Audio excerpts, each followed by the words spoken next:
Hello dear friends, it's Sarah from Sunset Bow, and I'm going to be recording an unboxing video for the Little Monster Tarot, which I got from Efflorescent Tarot on Etsy. And I've been so excited to get this deck, and I just got it in the mail today. So here it is, and I'm going to go ahead and open it up, take a look at the cards, and see what I think. This is the second printing of the deck, so this is the printing that was done just now here in summer of 2018.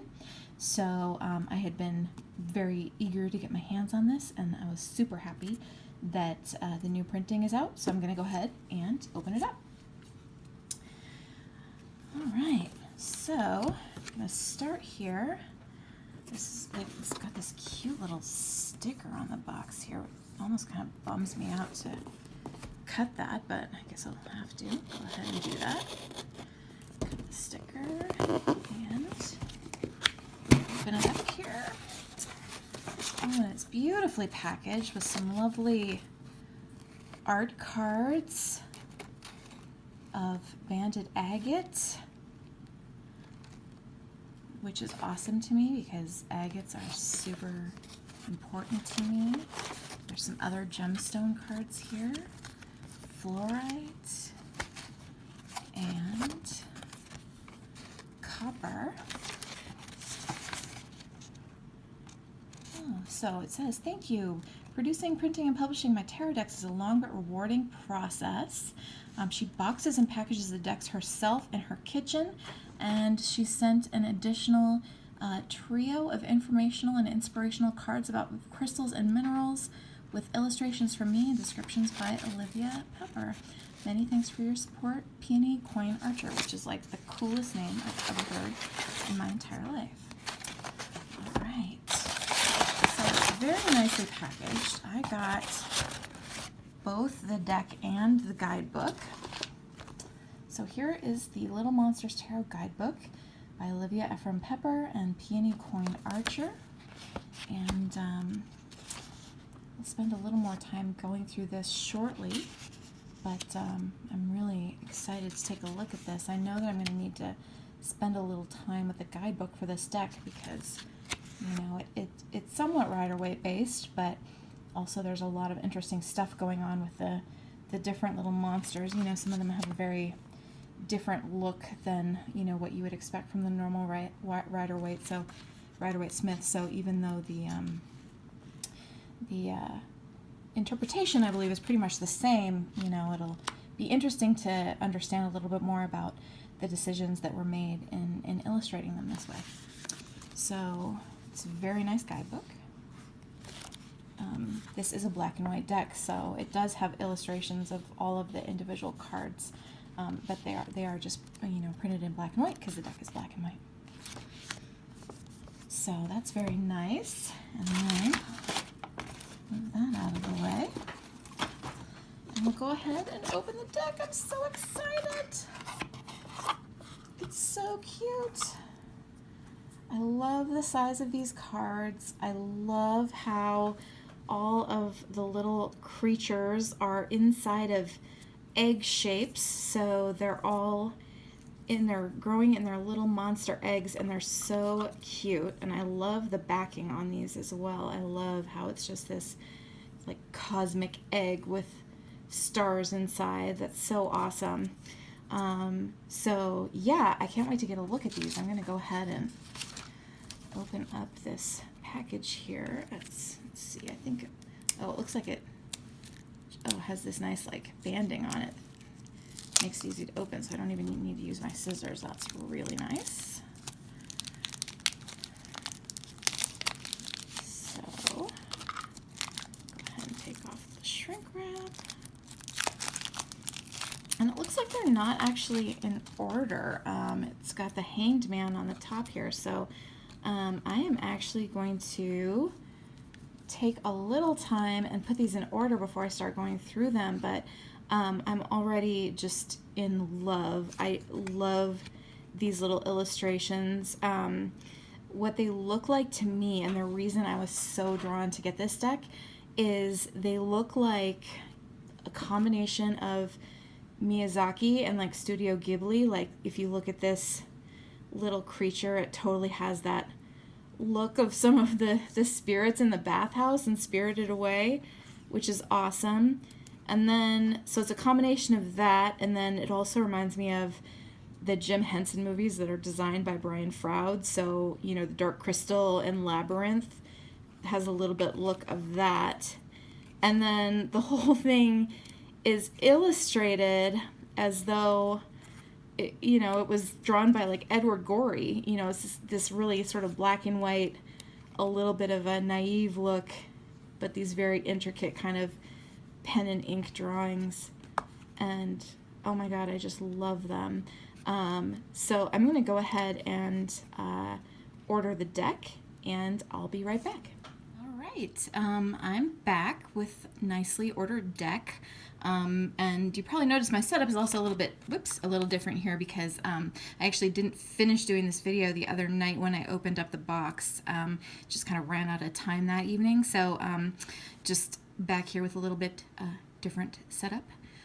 And ready to finish the walkthrough. So like I said, I did put the deck in order, but I, you know, didn't particularly look at any of the cards very closely yet. So I am, you know, really kind of excited to do this sort of quick walkthrough and think about the cards a little bit.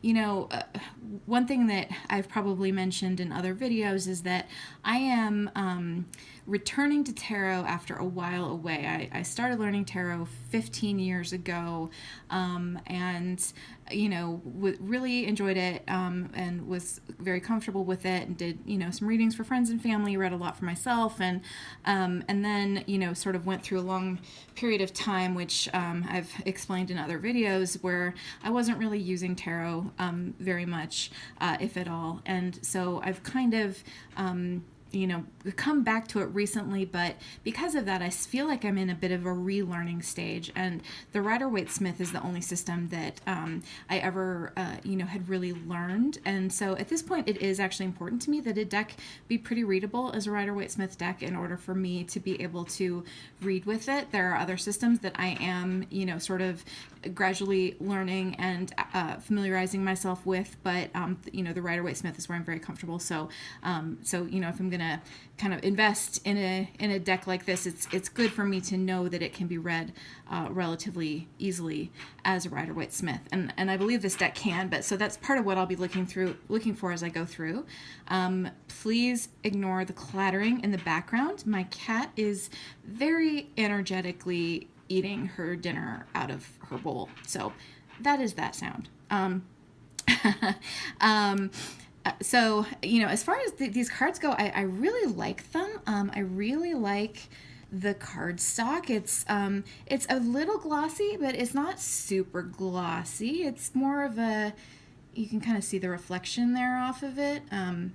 Looks a little spotlighty. I think that's making it look a little shinier than it actually is, but you know, so it's sort of halfway, I'd say, between matte and glossy, and they're nicely printed. I think it's nice cardstock. One thing I had noticed in some of the other videos that folks had done with the first printing is they talked a little bit about how there was some like ink transfer from these very dark black backings to like the cards behind them. So there was a little bit of like kind of gray scuffing on cards that had been like right next to those black backings, and I don't see any of that at all in the second printing. Like that just, and I can't see how it would happen either, because the cards are definitely shiny, like they're pretty well sealed, it feels like. You know, like I said, not super matte, and they're definitely not, you know, like thin or anything, but yeah, they do feel, they're not super laminated, but they're also not super thin. But they also, you know, definitely don't feel like they would have it all that potential to do any of that ink transfer, which is cool because I love these cosmic egg backings, and it would make me sad if there was some ink transfer. So it feels like maybe that's a problem that they've now fixed here in the second printing. So overall, like, the quality of the deck feels very lovely. I haven't shuffled with it yet. I'll do that at the end of the video. But so I just kind of wanted to start sort of going through and looking at these little adorable creatures, and I really, really love them. And one of my favorite things about the deck is how a lot of the little creatures, anytime it needs to depict something sitting on the ground, it depicts it on this like little island sort of floating in nothingness. And I think that's really awesome. It kind of reminds me of The Little Prince, how he's, you know, illustrated as standing on that like tiny planet. And so I really like the Fool here, and it is super recognizable as a Rider-Waite-Smith style Fool, holding a little, you know, flower in the hand and ready to step off into space. And the Magician slays me. I think he's so completely adorable. It's really hard to see, but the thing that he is floating here is actually a cup, a coin, a little like dagger, and a little wand. So they're all kind of like combined together into one little object. So he does have those 4, you know, elemental symbols, just like a traditional, you know, magician card in the Rider-Waite-Smith. He has a lemniscate actually inside him rather than floating over him, which I kind of like. And then he's just this cute little furry creature, and he looks like he has this like head. His little hat is like one of the hobbits in the Hobbit movies. I think he's so cute. He cracks me up. But yeah, like, really recognizable Magician, super recognizable High Priestess. We've got black and white columns, we've got pomegranates, we've got a little crescent moon on her head. The only difference is that she sort of looks like a very elegant porcupine. But she's lovely and like so super readable if you're familiar with a Rider-Waite-Smith. And, whoops, this is out of order. The Empress, I think she is just rather beautiful, isn't she? She's like elegant, for a little blob creature, but you know, she has the flowers growing around her. She has wheat, actually. That's little sprays of wheat coming out of her kind of headdress. And she has her foot, or what would be her foot if she wasn't a little blob creature, but so because she's a little blob creature, under her little blob she has a crescent moon. So again, you know, super readable Empress. And then I love the Emperor. He is so precious. He's just master of his tiny egg domain. But he also has a lot of the recognizable symbolism, like almost little ram horns on the sides of his head, and a little scepter. So just adorable, but very readable. Same thing with the Hierophant, with the hand gestures. You've got a little bit of the kneeling, which kind of suggests the supplicants in the Rider-Waite-Smith card. And the Lovers, they're so in love. I love them.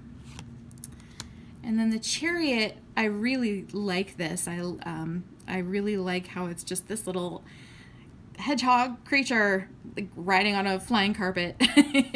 But yeah, I mean, recognizable as a Chariot. He is, you know, very much kind of in control of that direction. And then Strength is very fierce and darling. So cute. So I need to look at this. I need to look at this face a little more closely because, you know, because it's just sort of the little lion, and there's not much of a suggestion of the woman. So I'm just. Oh wait, no, there is. I totally wasn't not reading this correctly. Oh yeah, duh. It's the little woman is the black with the feet sticking out, cuddling the little. Oh my God, I totally was not understanding what this was, and now I totally get it. And it is, this little black creature here is the woman cuddling the little lion monster. Oh my God, I love that so much. I was like, it almost looks like the little creature has Elvis hair, and I was like, oh, he has Elvis hair and just weird stuff sticking out of him. Like, I totally was not looking at this closely enough. I need new glasses. Okay, so suddenly it makes sense. The Hermit, I love how he kind of looks like an owl, you know, very wise owl with his sort of hood on, and instead of a, you know, he just has a glowing orb in place of his lantern. And then the Wheel of Fortune creatures, they're so awesome too. I'm wondering, are those like little elemental symbol? Like, what are those on the... I can't, again, my glasses are not so good, so I can't quite tell what is going on the backs, but I'm wondering if that's a reference to some of the like elemental or astrological symbols that are on the traditional, or not traditional, but Rider-Waite-Smith Wheel of Fortune card. Justice, like super simple take on Justice, but you know, she looks very impassive and very readable as a Justice card. And I love the Hanged Man. I love how he has the little third eye, and he has kind of horns. So it actually does evoke some of the symbols from takes on the hangman, hanged man in other, religions and mythologies. So I think that's really cool. Like, I think he's awesome. And Death, look how cute. I mean, again, super readable Rider-Waite-Smith. Death, got a flag, white rose, cute little skull face. So actually, this is really funny. I need to share this. So the day I received this deck, which was just the other night, I had been over at hanging out with my sister, and I'd given my sister a reading, and she had said, "Oh, sometime you should do a reading for my kids. My niece and nephew are like 6 and 8 years old," and it was so funny because before I got this deck, which literally arrived that same day, before I got this deck, I had 0 decks that were remotely appropriate for reading for children. They all, had nudity or violence or some scary images in them. But that deck literally arrived the same day. And then the other most amazing thing about it is that I was looking through the guidebook, and the guidebook comes with some spreads that were created for this deck.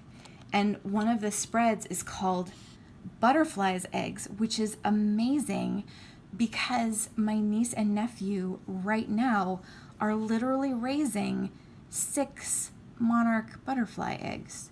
So the whole thing was just like this total synchronicity. So I'm actually really excited to use this deck to read for the kids. Like, I think it would actually work out great, and I think that the imagery is something that they would really enjoy.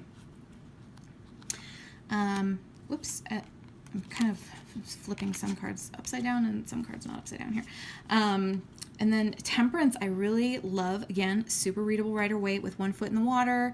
And I like how the balance is also indicated by the sort of checkered face, so again, showing that, kind of half black face, half white face, and sort of, and it reminds me a lot of No Face from Spirited Away. And then the Devil is so cute. I can't even deal with how cute this devil is. And I mean, he's still, like a very, Christian symbolism, like Rider-Waite kind of devil, which, I actually am not like the hugest fan of that in the Rider-Waite-Smith. Like, that's not my favorite ever depiction of the devil. But the way this is done is so adorable. Like, he has little flies buzzing around him, like he's full, Beelzebub, Lord of the Flies, and has his little horns and his little sly expression on his face. I love him. And then the Tower, obviously, again, totally recognizable. And then the star, the moon, and the sun all remind me of, like, the Dark Crystal. I love all 3 of them, actually. I love how the star actually has a little compass on his or her chest, which is, perfect for the star. I love how the moon's face is turned away, so there's that sort of sense of mystery, and then the cool moon phases on the cloak, and then the sun is totally 100% dark crystal. You know, it's beautiful. It's beautifully drawn. And then the Judgment card I need to read up on a little bit more, because I think it's a really cool image. It doesn't immediately, like, again, you know, I am still, you know, learning other systems, and this Rider-Waite symbolism is what I'm really comfortable with. But, you know, this card doesn't initially, like, scream Judgment to me. I can see how it would work, but I am really interested in, you know, reading the guidebook and understanding a little bit more about the thought process that went into this depiction, because I do think that it's really cool. I love the illustration, and yeah, I think it's awesome. I wanna sort of learn more about the symbols that they've chosen here, and give it some more thought. I think that'll be very interesting. And then the World. So yeah, again, the World is another, you know, creature in a little cloak, like the sun, the moon, and the star. And yeah, just love it. And I love how the Ace of Wands is just this little growing plant, which is perfect for an ace. And then, you know, the Two of Wands, the Three of Wands, those are like super recognizable Rider-Waite-Smith. The Four of Wands, I think, is really lovely. It just evokes such a sense of happiness in me. I think it's beautiful. I love how they're little owl creatures. You know, it has more of the sort of like home and family interpretation to it rather than the celebration interpretation to it. But it, you know, obviously this is still a moment to celebrate. It's so lovely. And then the Five of Wands. These guys crack me up because I feel like they've just been having their, you know, like petty fight, and they just stopped and are like, what the heck were we doing? And the Six of Wands looks very, very proud of himself with his little sassy leg cross. And I love the Seven of Wands. I love how this is depicted because it fully captures the meaning, but in a unique way. And I think it's really wonderful. He's just out on a limb. And then the Eight of Wands, it kind of reminds me of the Tower. I've noticed, you know, anytime there's sort of this concept in this deck of sort of a bolt from heaven, you know, or bolt from the blue, that there's always these little kind of bird creatures flying them, and I really like that. And oh my God, the Nine of Wands. Look at his little eye patch. It's so cute to show that he's, you know, he's been injured and he's wary and he's defending himself and he's careful. That slays me. I love it so much. You know, 10 of Wands, classic Rider-Waite-Smith, Holland Wands. But I really love this little sort of foxy kind of creature. And then the pages in this deck are called Child, which I think is really cool. And it also makes this feel like a good deck potentially for reading for children. So I really like that. And then I love this Knight of Wands. Like, how ready for action is this guy? I mean, he literally has 4 arms to do a million things at once. He has 4 feet to go in 4 different directions. Like, I love that depiction. And then the Queen of Wands is this awesome, like, beautiful alien with sunflowers, just traditional sunflowers. And I wonder if this alien has a cat. King of Wands, again, he is really cool. Just really cool. And then the Ace of Cups, it's probably hard to see on camera, but just all of the detail, the swirling detail in the clouds, and how there's wave detail on the cup itself. The artwork is really beautiful and evocative. Like I was saying the other night, you know, it's just these intricate drawings, and it reminds me of one of my favorite artists, Edward Gorey, and I just really enjoy the way that this is drawn. And the Two of Cups, they're just these lovely little creatures, you know, just enjoying each other's company, very happy and content and healthy in each other's company. And the Three of Cups, I love them. The reason that this cracks me up so hard is because, you know, normally in the Three of Cups, you know, it's it's a squad goals card, right?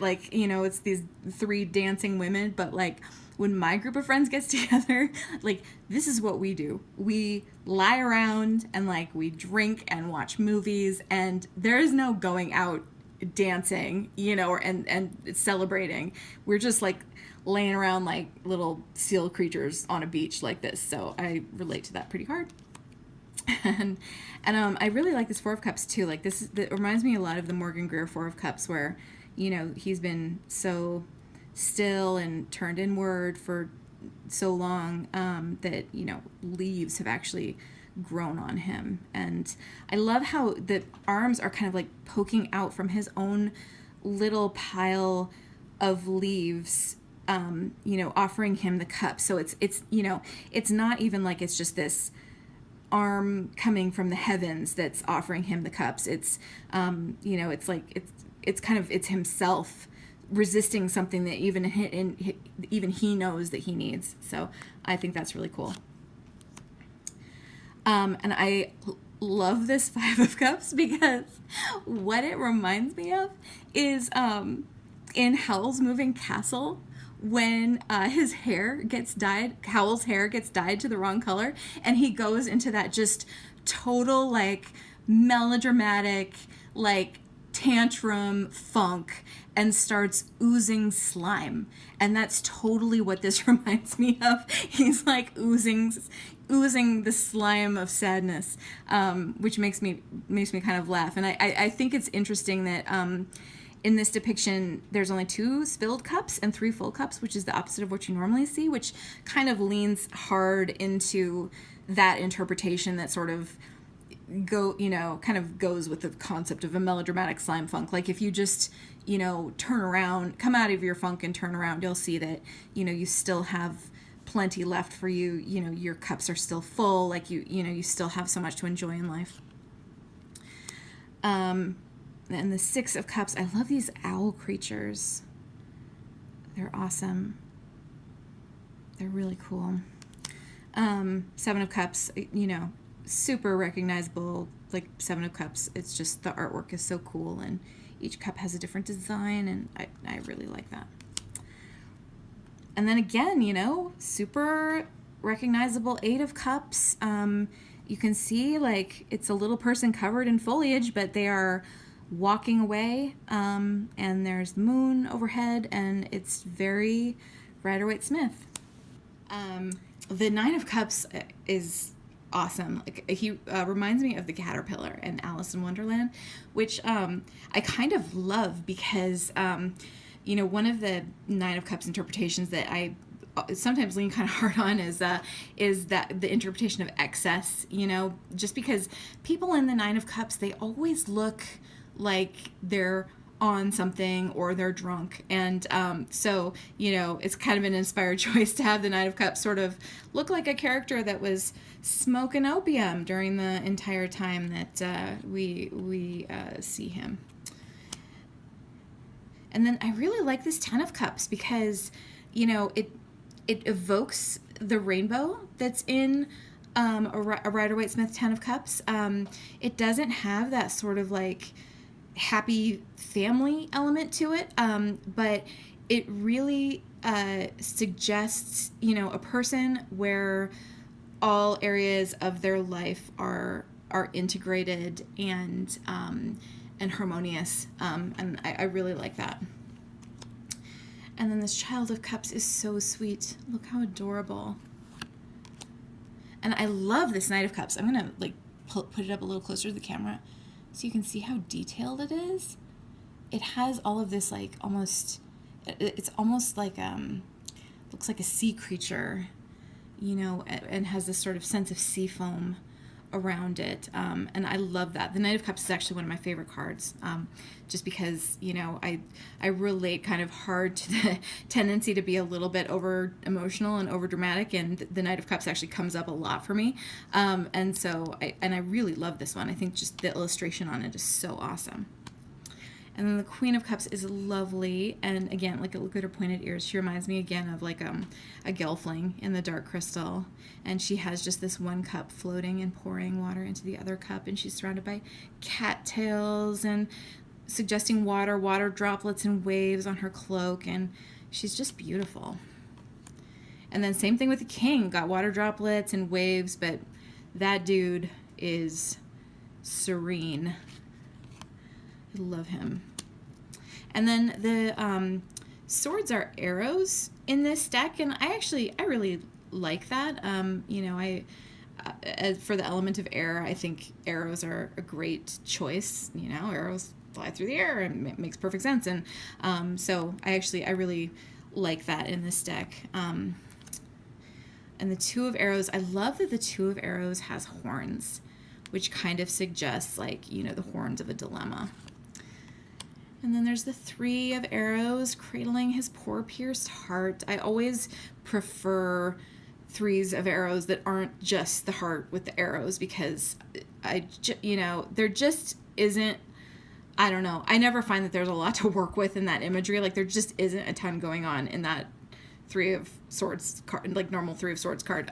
So I always like it when there's some expression and, an actual person or creature that you can relate to. The Four of Arrows. Love that. Five of Arrows, again, very recognizable. Five of Swords. And then the Six of Arrows. I love this bird creature. And I'm trying this one actually, I think, this one reminds me of the Skeksis in the Dark Crystal. It's really, but nicer, obviously. It's really cool. And the Seven of Arrows. Yeah, it's all very evocative. This one is super evocative. And I think it's kind of cool that, instead of having a blindfold, just her eyes are all bugged out. It still suggests that she's not really seeing what's around her, because she's just too freaked out. And then, the Nine of Arrows just looks so wretchedly sad with his face buried in his knee. But, super clear. And then the Ten of Arrows, again, I think, the Ten of Swords is the scariest card, one of the scariest cards in a deck for me. And this is, it conveys the full meaning, but it's a little bit just less, there's less puddles of red blood everywhere, it's just a less overwhelming kind of take on it, and I really like that. And I love the Child of Arrows and his little bow over his shoulder, and he looks like one of those what are those sea creatures? Those salamanders that look like seaweed, he has those little antlers. And then Knight of Arrows, who has a lot of arrows and is ready to mess with some arrows. All of the knights kind of look like these sort of tall, almost bird-like creatures. I think that's really cool. Queen of Arrows is a badass. She has roses around her. Again, that's, super traditional in a Queen of Swords. And same thing with the King of Arrows. He has butterflies. So he looks very stern. So now we're into the coins. Pentacles are coins in this deck. This ace is so beautiful. It's just such an intricate drawing. It's both simple and intricate at the same time. And I really love it. I love the artwork in this deck. I know I'm kind of leaning hard into how adorable some of the creatures are, but it's adorable, but I don't know, it really speaks to me. I think in the first part of this video I talked about how it's sort of a combination of three things I love, which is Miyazaki and Studio Ghibli and Brian Froud's the Jim Henson movies that were art designed by Brian Froud, and then the illustrations feeling like Edward Gorey illustrations almost. And I don't know, it just I've seen other sort of quote unquote cuter decks, and they never speak to me at all. And this one just, I don't know, it just really works for me for some reason. It just feels, not overly cutesy, but it has so much to say. It's awesome. The Three of Coins. Oh, so yeah, and again, obviously very, very recognizable Two of Coins. The Three of Coins definitely has that suggestion of, you know, learning, apprenticeship, doing work. And the Four of Coins definitely looks very possessive of his coins. The Five of Coins is interesting because, you know, like if you look at the face really closely, I mean, you know, I guess he looks sad. It doesn't have that same kind of like, you know, out in the bitter cold and injured kind of quality. I mean, I'm wondering if this is like sort of how he's cradling an injured bird that kind of, I'm trying to get it to focus here, that kind of looks like him. If, you know, if that sort of represents that, or if he is the thing giving help to something that's been hurt and left out in the cold and needs help, like helping a baby bird that's fallen out of the nest. I don't know. I think it's really cool. If you know, like a lot of the cards in this deck, it feels a lot less confrontational than what you see in the traditional Rider-Waite-Smith imagery, while still really expressing the meaning strongly. The Six of Coins, again, super evocative of that whole idea of like divvying things up and allotting resources carefully. And then the Seven of Coins. This one looks exactly like No Face in Spirited Away. And yeah, I mean, again, it's a totally readable Seven of Coins. I love these illustrations. And then the Eight of Coins, again, this is totally evocative of that idea of somebody who's a master craftsperson. And this is an interesting Nine of Coins. I think it's beautiful. I find it interesting that the branches in the background, I mean, it's, again, super recognizable, but it looks like so barren. You know, you normally picture in the Nine of Coins as being in this very lush vineyard garden. And here it's almost kind of like, it looks more like dead trees, which I think is interesting because a lot of these cards do lean kind of hard into the shadow interpretation of the, you know, traditional Rider-Waite-Smith card.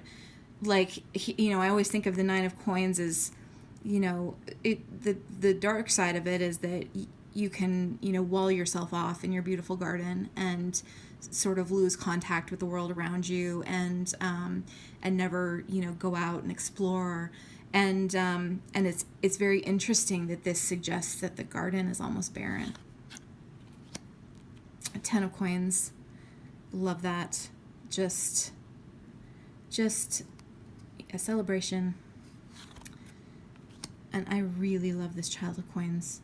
Just the cutest little simple creature that just seems so friendly and like he would, you know, work so hard to try to learn things. And then the Knight of Coins, again, yeah, you get these like bird creatures, almost these tall bird creatures for all the knights. I like that the coin is his shield. And then the Queen of Coins, like, she is just lovely. Look at how cool she has this like Art Deco almost like headdress on, and you know, she's cradling this coin in a very nurturing way, and she has the beautiful roses around her. So again, you know, very recognizable, but just totally different also, and beautiful. And then I love this King of Coins. And again, I mean, you know, he's got a crown on, he's got the vines all around him, and he's very clearly a King of Pentacles, but I just look at the wonderful expression on his face. He just looks so kindly. I really love it. So I love this deck. So that's all the cards. You know, as you probably gathered, I am very much feeling connected to this deck already. I really, really like it. I think it's beautiful. I think the illustrations are wonderful. I think the quality of it is really nice. So I'm going to, and I don't think I like showed the box really so much in the first one. So it comes in this nice box, which I really like having. I mean, it's a very sturdy box. I really like that because I keep my decks in boxes. I don't like bags. They just, I don't know, the cards don't feel protected enough in a bag, and I keep everything on a shelf, so boxes are just easier for me, and I really like it when decks come in their own box that are sturdy enough to really store the cards in. And so it has the name on the bottom, and then that same lovely sticker on the top, and I really like it.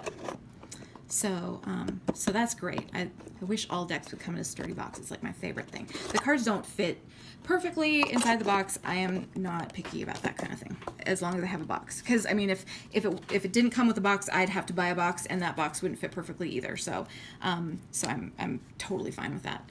I know some people make boxes. I don't have the talent for that kind of thing.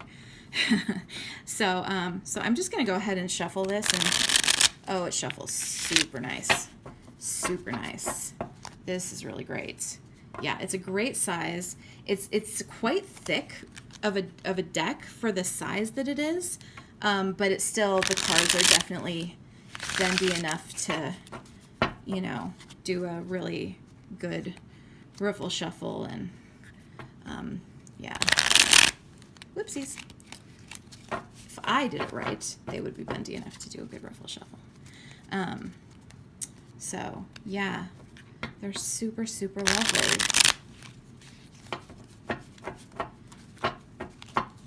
Yeah, I'm really, really enjoying this deck. And I think this is, like I said, I really think that this is going to be a go-to if I'm ever in a situation where I would be reading for a child. And but I will use this for myself as well, and I'll use it for adults. I mean, I think that you know, this imagery is so beautiful and evocative, and it's, you know, it is cute and cuddly, but it's also I don't know, it feels very magical.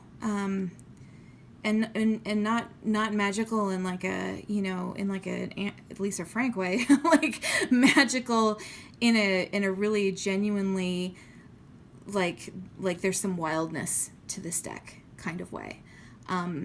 There's that undercurrent of wildness, and I really love that about it. I think it's wonderful. So yeah, so that's the Little Monsters Tarot. I am thrilled that I bought this. The second printing, I think, is great quality, and yeah, just job well done. I think I'm going to use this a lot. I really love it. So thanks so much for listening and watching the whole thing, and bye-bye.